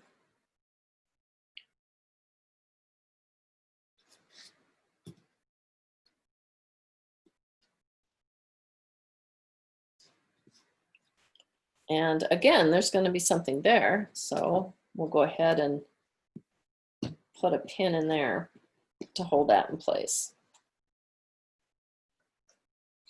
Now we're gonna have to put these, I wanted to put the breast in first, but we have to put the wings on top of there as well. So before we go too crazy, we're gonna wanna get that in there. I'm gonna have that edge kind of tucked under there because the breast is in front of the wing. So the wing is kind of stuck back there behind. But you want to have your little feathers that you put effort into making, you want to have those to kind of show over in front of it like that. So it kind of goes behind it and then a little bit in front. So that's where it's going to be. Now we got to figure out how to glue it in there. So that's why when we made this piece, I had these parts for you to cut wide in here so that we'd have some material to glue. So we'll be gluing this portion down here with a little white glue. And this portion back here. So this part goes right in there. And it's gonna, oh, okay, well, I do need glue there, but I also need some glue back here. So, come on now. The trick to the hindsight is to get the glue on there on that piece. Now I got a little crazy with the glue here. Sometimes I just take my embossing tool and try to remove it. Best not to wipe it. We don't want that glue to show, if at all possible. So that part that I put there is going to be fine because it'll work to glue this piece in. So we're going to need a piece right here to glue the top of the wing onto here. And it's going to go behind, and then I want that part to just kind of stick out a little bit. At least that is my plan. Now, if you decided that you wanted to do, instead of doing it the way we did it with just embossing these parts in here, if you did decide you wanted to do it with separate pieces, I would put in the large piece first and then glue this piece in and then glue this piece in. But I actually think it works pretty well just keeping it all one piece because Sometimes I get a little crazy and I put too many layers in, and then I find myself deciding that I don't need them. So kind of depends. And it also depends on the weight of the paper you're working with. Now, the nice thing about this is that we're leaving this part kind of loose. We don't need that part to be glued down, but I do want to somehow weight that down, because I have, I don't want to put a pin in there because these parts are all going to be showing. So since we don't want to pin that, I'm probably just going to hold it with my fingers for a moment, just to make sure that it's not going to skitter around and he'll end up like his feathers are ruffled. So now, let's see. This part is going to go here, but we do have to have our claws in there.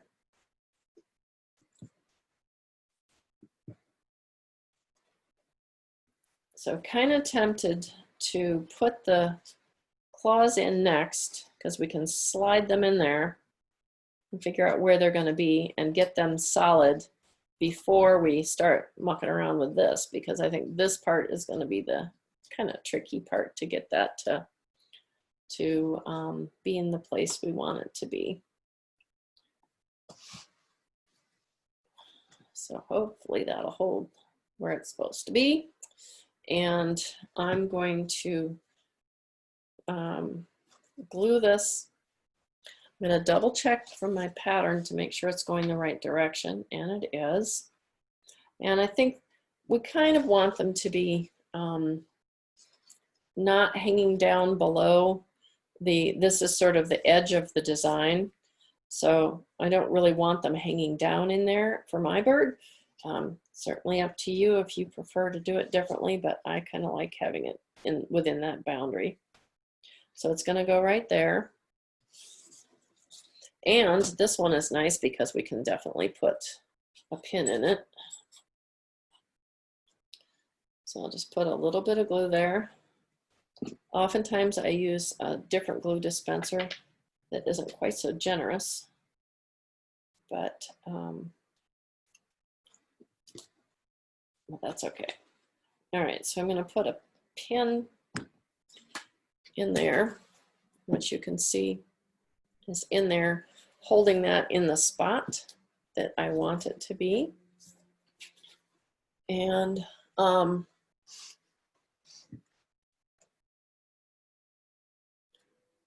he's starting to kind of look like a little owl. I'm happy about that.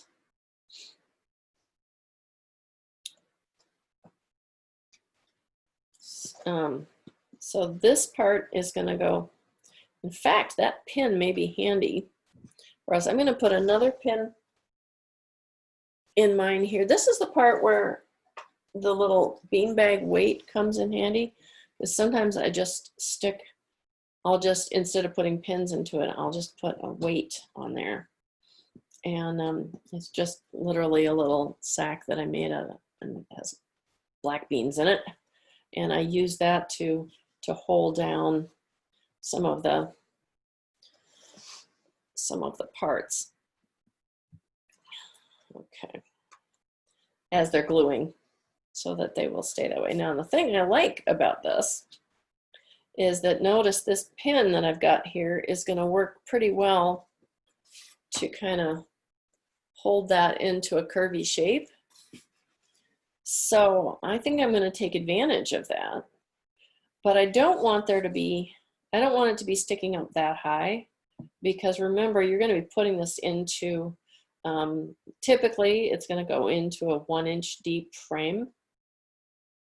So when you buy a shadow box frame, the most common depth pretty much is an inch. So you don't want it to stick up way far. I kind of like the idea of it just having a little boof like that. About like so.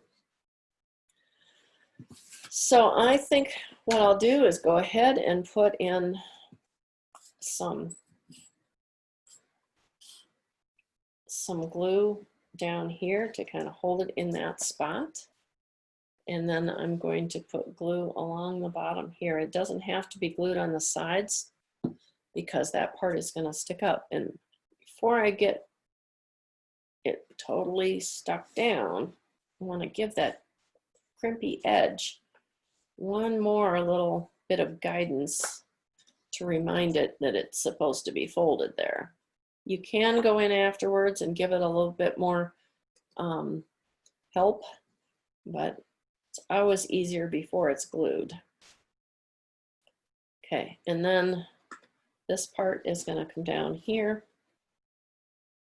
And just to look back at where we were before.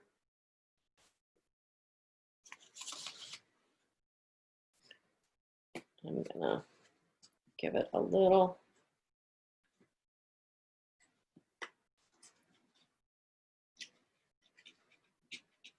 edge. Actually, you know what? I'm gonna put a little bit of glue on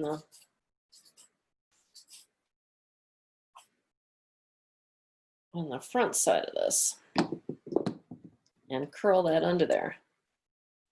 You know, kind of depending on how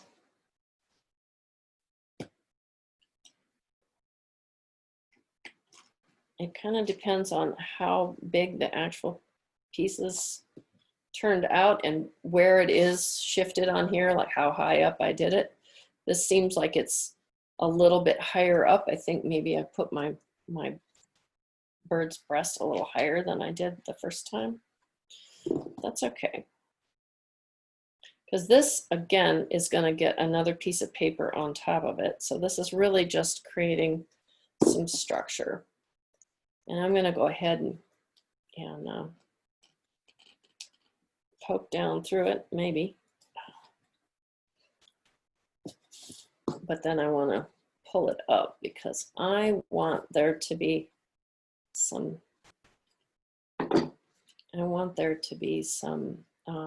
shape to that bottom part. Now here's the part where I said you can come back in later and get your sculpture to have a little bit more shape to it. That way, I think that kind of helps give it a little bit more interest. That was kind of one of my favorite parts of this one, was having that little bit of edge there and there. To me, that defined it as more than just a bunch of cutout paper, but an actual paper sculpture. Okay.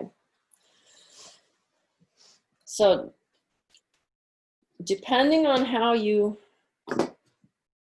where you ended up on this, how high up you ended up putting it or whatever, you may have a little bit of that middle of the claws, that the two sets of talons, there's that little piece in there. I'm going to try and cover that up with some other papers because I want it to just look like the claws hanging out there. I don't want to actually see that. But this way, you've at least got the layers in there. And I think if I had it to do over, I probably would have just glued on the top side of that and tucked it under there.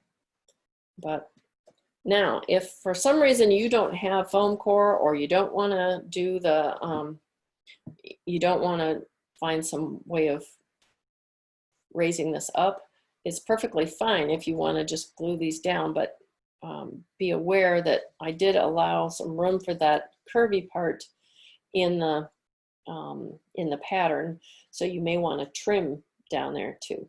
You could certainly do that. So I think it's probably somewhat glued up. I normally at this stage of the game would let it sit for a while, but because we still have some time, I want to keep going because I would love to have this guy be finished so that on Thursday we can start a new project. So, so I've got this piece. I always kind of keep going back and putting the piece in where it's going to go to make sure I haven't done something to mess it up. In this case, I'm a little concerned about how high up this is going. So I might want to just put a little curve into that. You know, either do it by forcing it like that, or, you know, in a pinch, I could even trim that off a little bit. But, you know, you want the breast to be smooth up there, so you don't want like a hard line across there. So I'm kind of okay with just giving that. In hindsight, maybe I should have made that the curve that's down here, maybe I should have made one down there too, but a lot of it is experimenting and just seeing how the paper's gonna behave. And if you do that and then you go, oh shoot, I don't really want it like that, the paper is usually pretty willing to go back to where you had it. Paper is a wonderfully resilient medium to work in, that's for sure. So I'm going to just tuck that in there a little bit so that when his beak is there, it's kind of sitting on the edge of that and breaking up that line a little bit. But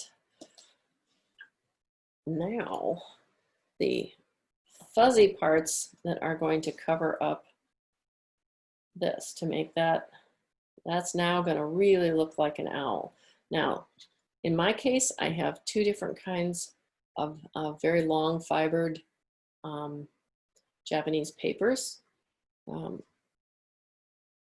If you have a paper that doesn't have this much character, you might want to do even more layers to try and get more of that character into it.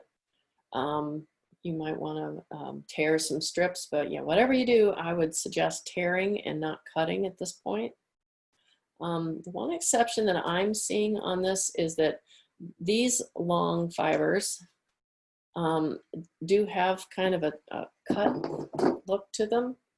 So I'm actually going to go in on the paper itself on these kind of thick chunks, and I'm going to try to get a little bit of a more delicate thing there. Get those, I don't like squares.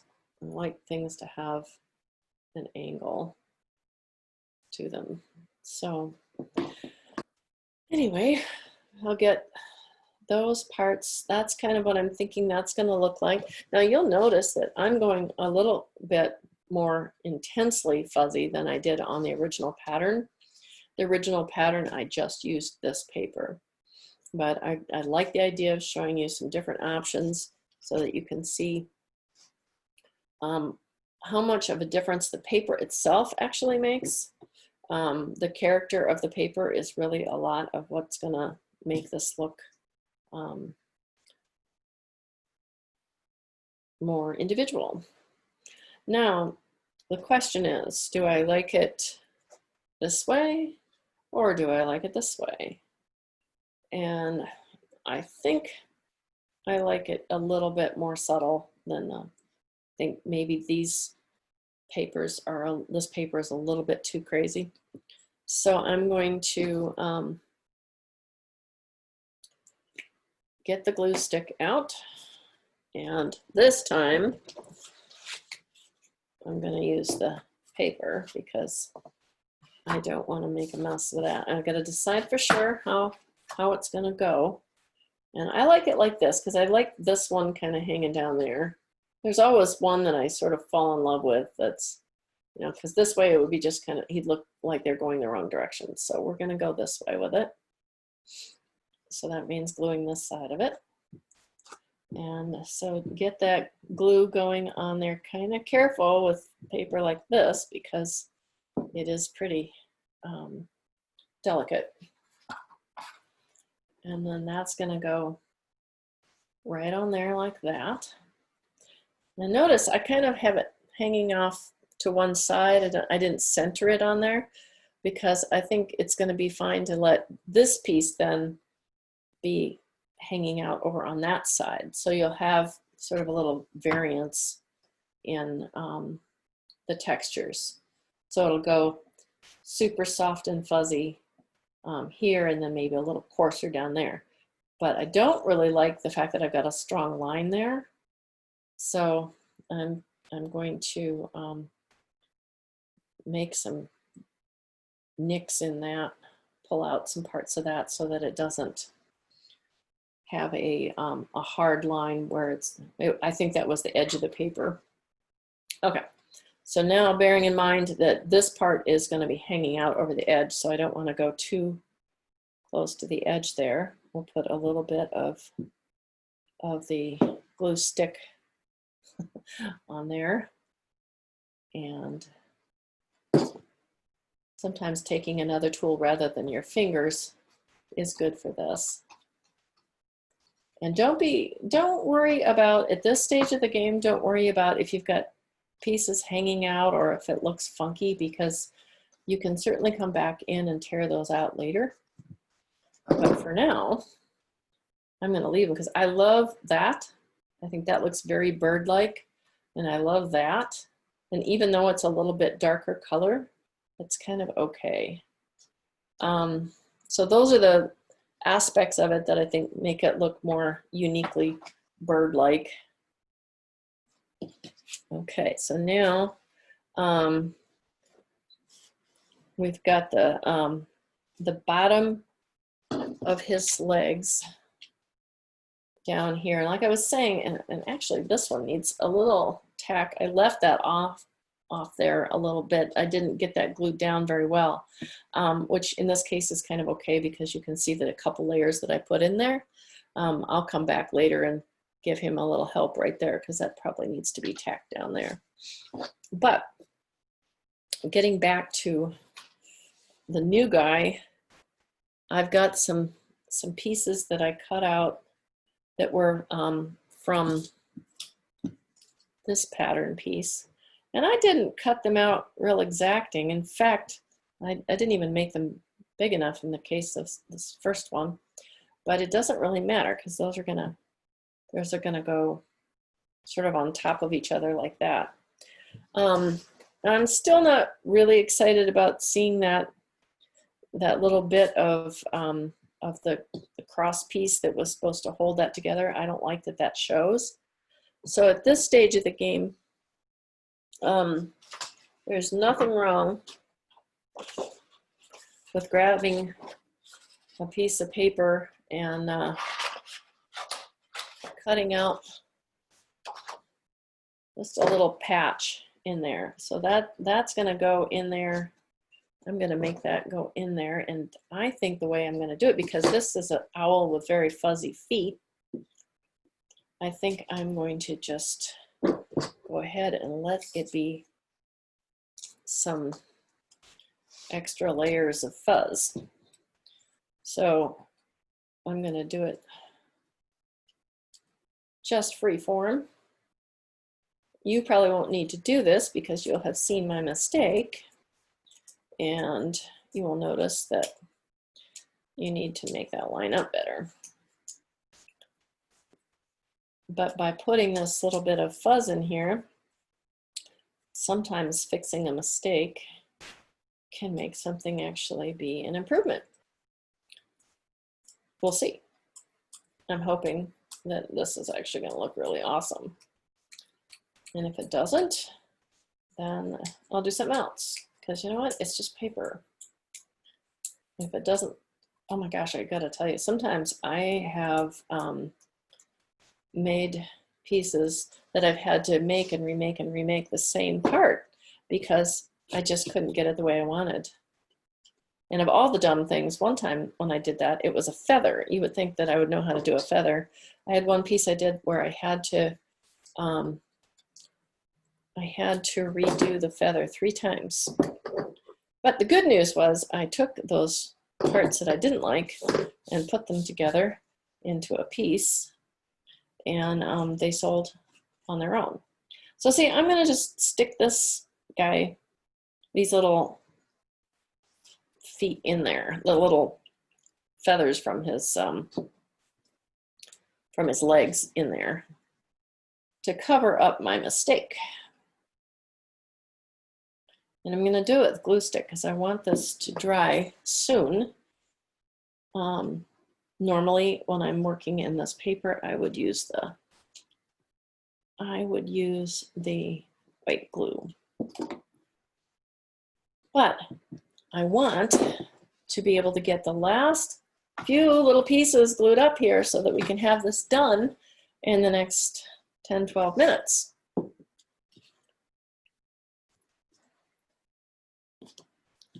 So I have, I'm gonna let these pieces down here have a little bit of play to them. I don't want it to be too much like a little grass skirt around his legs there.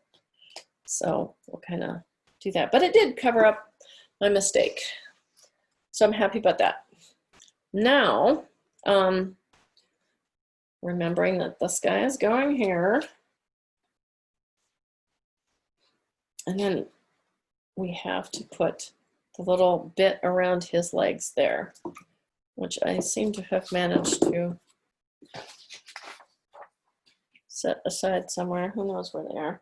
So I'll cut a new one. Oh, there it is. It was stuck to my sleeve. That happens. Okay, so now just to go back and remember what this looked like. This was really just a simple piece of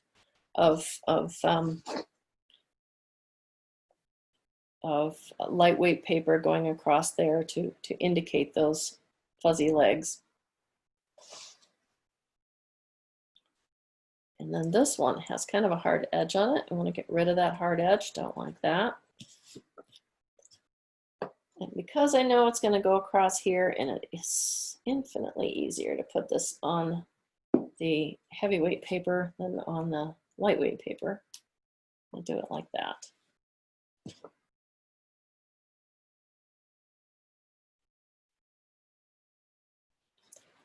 And I honestly think I'd kind of like a little bit more down in there. So I'm going to tear off another little piece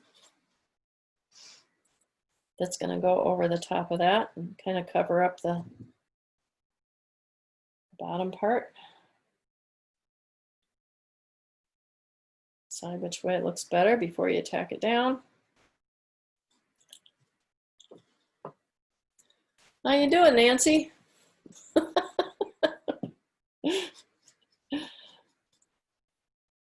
Okay, so there we have the bottom portion of it that just has, I'm going to show you both versions of it so you see how it might turn out differently. That creates kind of a sense of something a little soft that he's got going on down there without being particularly definitive. It doesn't have to be defining exactly what those legs look like. It's just more of an impression.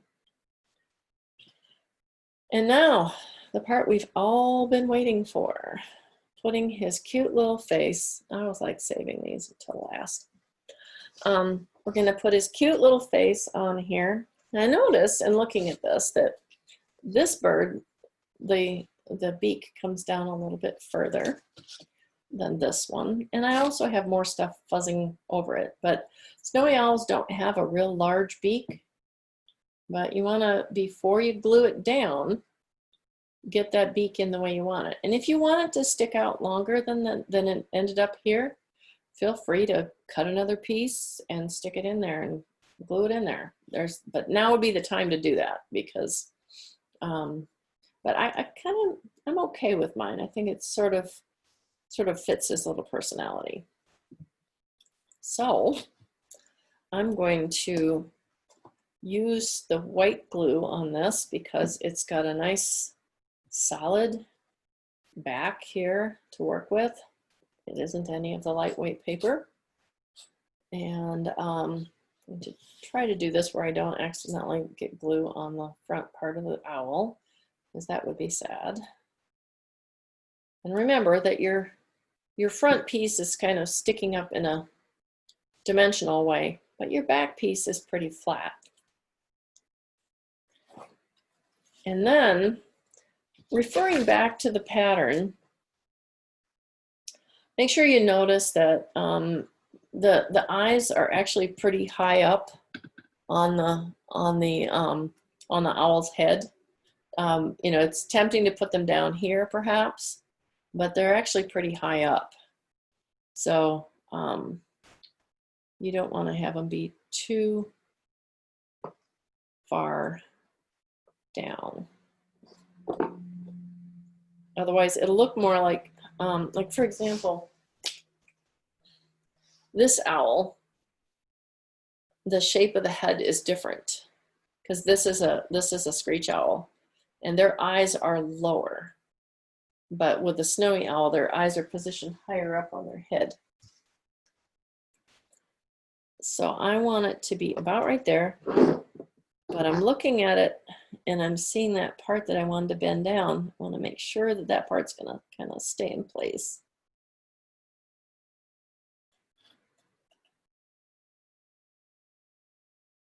I'm just going to press it down, and I'm going to maybe get in there and press it down a little bit so you can sort of see what's going on from this side. Of course, when it's in a frame, nobody will be able to see down in that part. They'll just be looking at it from the front. But I actually kind of like that the beak is sort of holding that part of the breast right there in place. I'm tempted to, should I have glued that down? Maybe, but I'm kind of okay with it being like that because I think the beak will do the trick. Even though my particular bird's beak is a little wimpy. So then, once this has fully dried, so that you don't have to worry about anything coming apart, you can come in and put a little bit of bend. I will be doing that after it dries. I'm just going to put a little bend into the edges of this, and perhaps even a little bit over here, so that it has a little bit more curve to it. So that's what my plan is once it's done drying. And then the other thing that you do after it's completely done drying, I'll do this at the, if it falls apart, it falls apart. But you want to, anytime you're making anything with multiple parts, you want to turn it over and shake it and make sure that you haven't just laid in a part and thought you had it glued up. And then all of a sudden it just falls off. And so it's always good to kind of give it a good shake, particularly if it's something that has a whole bunch of little parts. So you want to give it that good shake so that it will let you know that it's all glued up. So there is Snowy Owl number 2. We'll put him next to Snowy Owl number 1. Which one do you like better? I like them both. Hey, Hi. I think we're about to wrap it up. I think so too. They're wonderful and adorable. Yeah, They're so different. Yeah, they're funny, aren't they? Yeah, they really are. They're really humorous. Goofy. I like owls a lot. They definitely have a lot of personality. Mm-hmm. And the one that I saw in person, up close and personal, was really crabby. So I was I didn't want to make a crabby owl, but you still want to have them to have a little bit of attitude. We have a snowy owl here in the collection. Oh, do you? Mm-hmm. Does he have a crabby look on his face? He kind of does. He kind of does. Excellent. Well, these are great. Well, Wendy, I guess it'll be interesting to see what you decide to do for the last class. Well, I was hoping to, since we were able to get through this today, if people can go back and look at the video, that's great. I now have several students that are in different stages of doneness with this, and I think maybe the best thing to do is set it aside, let them finish it up on their own, and then we can do. I'm kind of leaning toward leaf. That's a fun idea. Oh. So you know, we can either do feathers or we could do leaves. So what do you think? Either one is great. They're both, you know, very applicable for the fall months. That is true. So I'm gonna maybe we'll just maybe we could do both. I mean, it's could you do one of each? Yeah, we could do one of each. We could get as far as we want to. I mean, it's essentially a pretty similar technique for either one. And you know, if people want to, if they know ahead of time, they can bring a leaf with them, and otherwise they can just make one up. So I can't believe you finished the owls. Well, I did the original one in about 3.5 hours on my own. So I figured it was going to take me more than 4 hours to teach it. And it's possible if I had had students following along in this last hour, I might have not gotten through it quite as quickly because Right, they might stop you in the middle of it. But you know, it's possible that I guess yeah, I can. I'm sorry. I love how you did that. Well, actually, it was fun looking at them. I love how you did the talons. Didn't it? That's like the eyes, the same thing, the same process that you did with the eyes. Yep. Thank you. Yeah, it's wonderful. Loved it. Loved it. So another great job, and stop recording.